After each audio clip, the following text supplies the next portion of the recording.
Today is day 2 of lots and lots of storms. Got another wave right there heading toward us. The wind is really picking up, but that's just fine. I've just got to grab a couple more things and we're going in the greenhouse to do some planting, starting some more seeds. So we'll get out of this wind, go play in the greenhouse. You know which one will survive the best.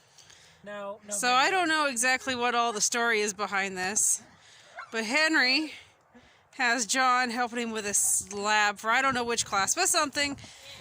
They were in the house trying to pick up coins using a fork, a spoon, and a knife. Now they're out here in the grass and John has to do it out here. So this is fun. Whatever entertains them.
Welcome out to the greenhouse. Putting on a glove, gonna move around a little bit of goat manure. Hopefully you guys can hear me over the storm.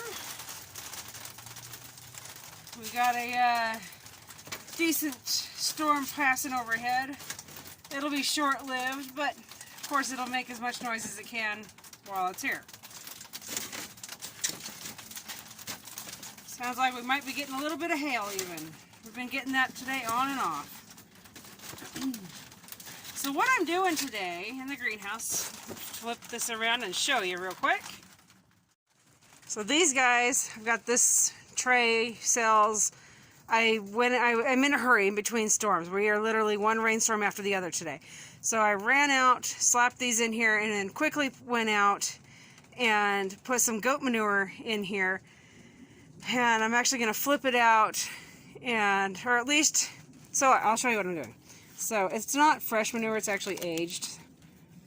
So taking it and I'm just putting a little in the bottom of each one, because when you use store-bought seed, soil, seed, anything like that, anything store-bought, it is treated in such a fashion that it's pretty much, in a lot of ways, it's dead. There's not a lot of nutrition, and the reason they treat it how they do, they heat it, they cook it, is they're killing any weed seeds. Which, okay, cool, that's awesome. They're killing other issues that you could potentially have. But the problem is your soil is dead, and that's why you've got these types of seed soils that say it's got all the weed or the feed in it, and it's got this and that to help your plants grow. Well, that's because the soil's dead.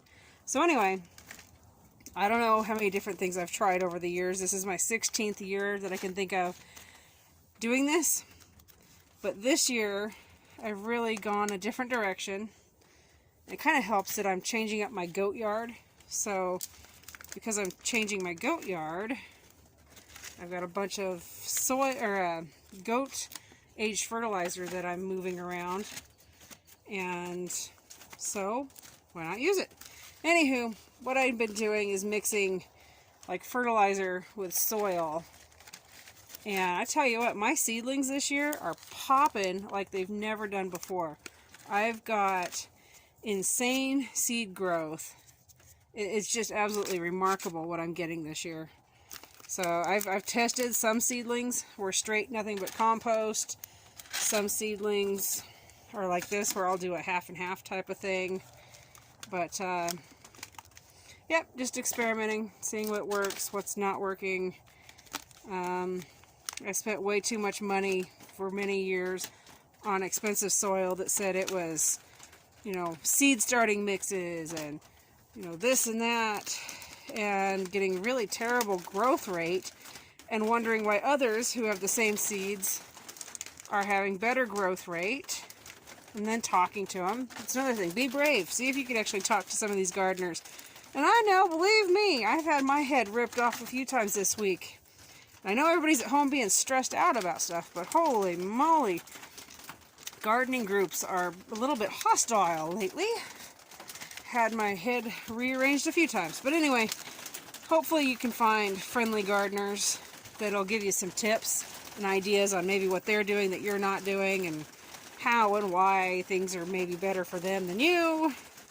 So that's why I was sharing this with you guys. Oh, check out this little spider. Sorry, it's like a squirrel moment. He's kind of different. Anyway, back to this.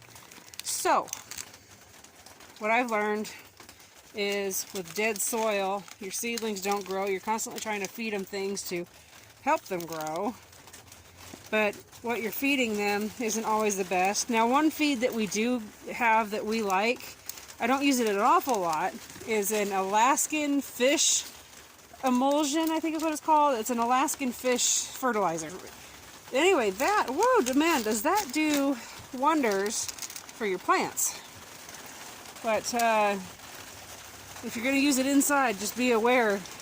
It smells like fish. Another one that a friend of mine who's having amazing luck this year, he's mixing a fish fertilizer with a kelp fertilizer, and my goodness, the plants, he's growing a lot of hot peppers. And he has other things he's growing too. But anyway, his peppers, this is March 31st today. And anyway, he's actually been having to remove flowers. His pepper plants have been setting flowers, and not just one or two flowers. I mean, we're talking setting flowers right now, ready to go, no messing around. And he's having to remove flower heads by the dozen right now, just because it's too early where we're at. Unless you have a really good greenhouse that's controlled, it's just too early. Okay, so there you go. I've got each cell roughly filled halfway with goat fertilizer. Okay, so I'm trying to find my one cup I use out here. Let's see if it's over here in this bag. This is the bag of soil I'm using right now. Yep, there's my cup. I've never used this soil before until this year, giving it a try.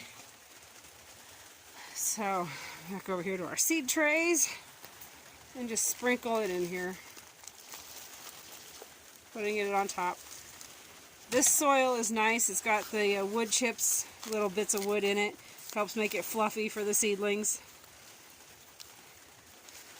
So that seedlings like soil that's not compacted.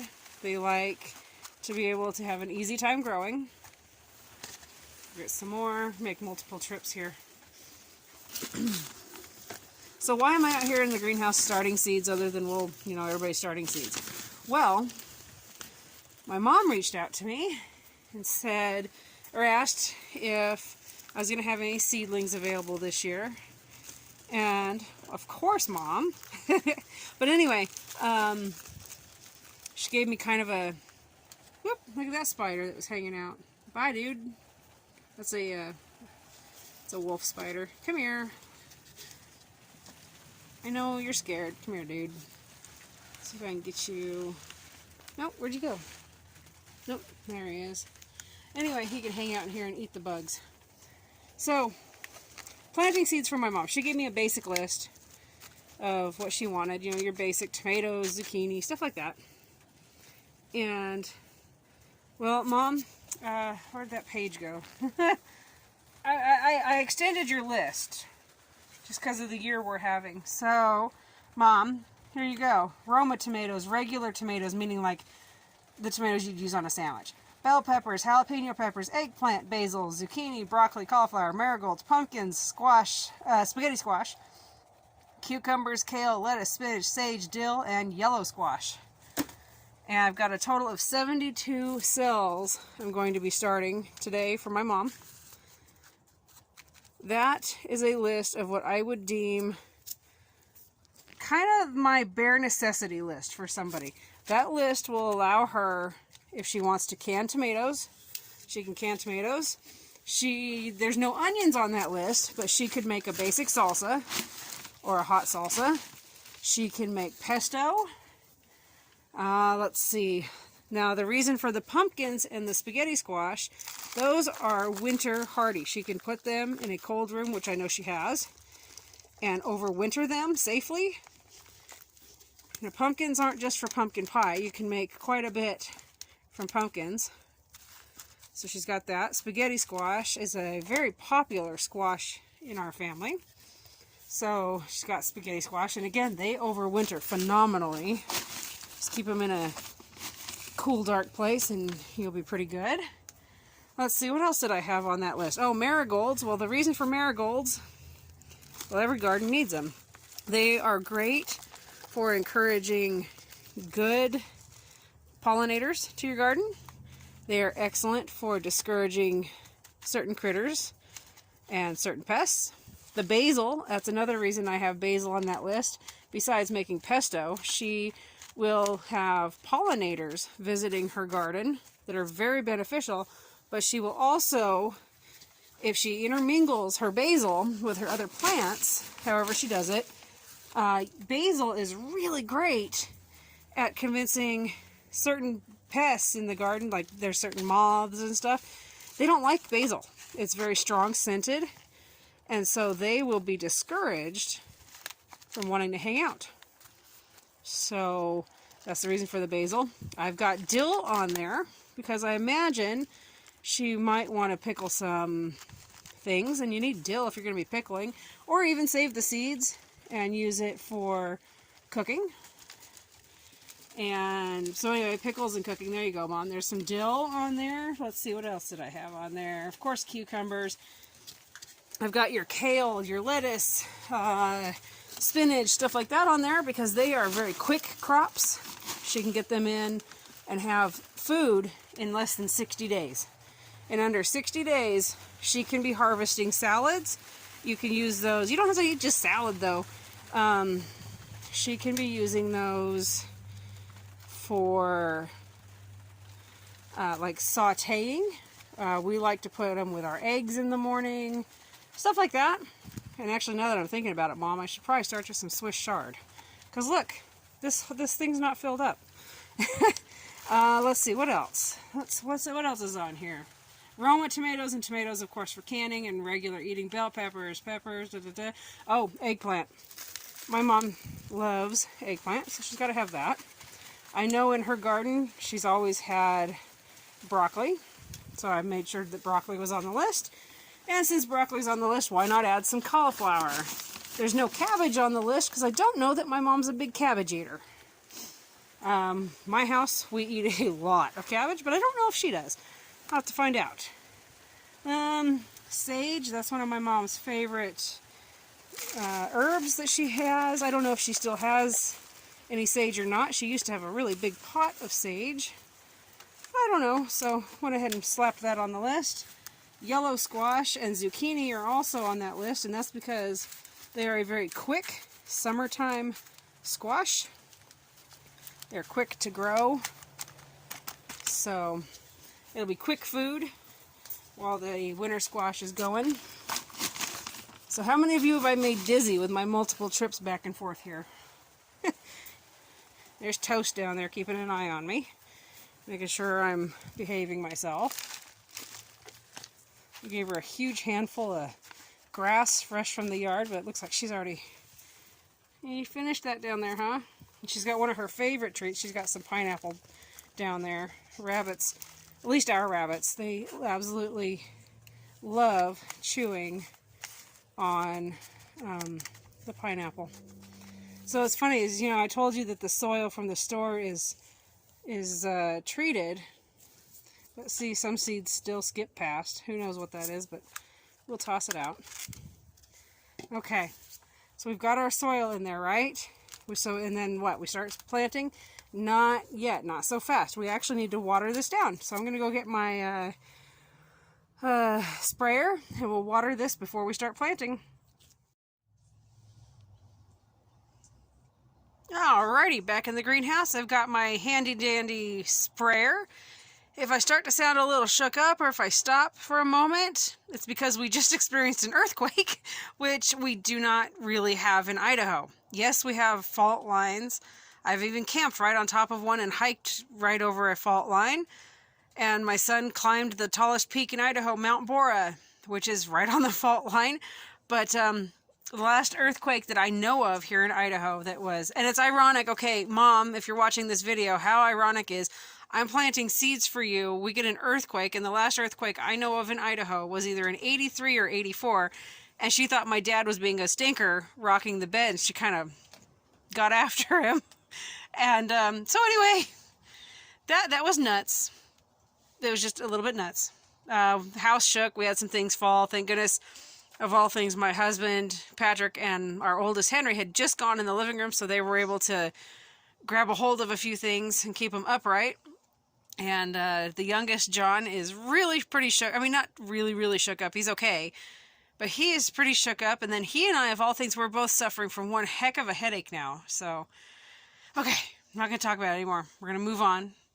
But anyway, I love this sprayer. So a lot of gardeners have a sprayer, and it's got a nozzle on top. So, like, you pump it up like this one, but then the sprayer is smaller, and then you spray it on your plants. I was telling my husband about it. I said, I really would love to get one of those. And he goes, I've got a better idea. So he bought me this guy, which has the wand. And I love this wand because if you've seen any of the videos of me watering the other seedlings I have in the house, or even like these ones that are pushed toward the back, I can just put my wand back there just like this.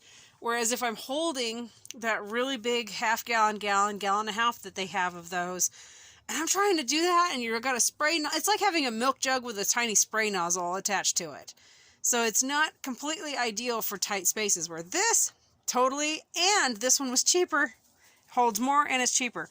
And if you're wondering why the water's yellow, it's because I use chamomile in my water for my seedlings so that they don't get rot. And I'm just wetting this soil here before I put the seeds in the ground, just getting it wet. And you'll see there's labels on here. It's because I reuse these. And I'm actually going to have to go back and look at this video because right before I ended, I said there was something I was going to plant for my mom. Didn't know she actually needs it. But I thought, oh, I'd plant that for her just because. You think I can remember now what it was? No. I haven't the slightest. I don't remember. So I'll have to look at this video and then plant it later. Or maybe I'll get lucky and remember. But, yeah, we're all a little bit rattled. It was a little more intense than we're used to. We're used to getting some really crazy high winds now and then. Not in our area exactly, but we get some tornadoes through now and then. Mostly we get, well, with high wind we get microbursts, which can be a real pain in the butt. But, yeah, that was something else. Definitely not something I will ever forget.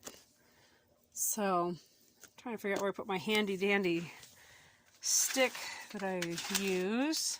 I'm going to start poking holes in these and get planting for my mom, get these seeds going so that she's got seedlings. And I'll try to remember what in the world it was I was thinking about starting for, because I don't recall now.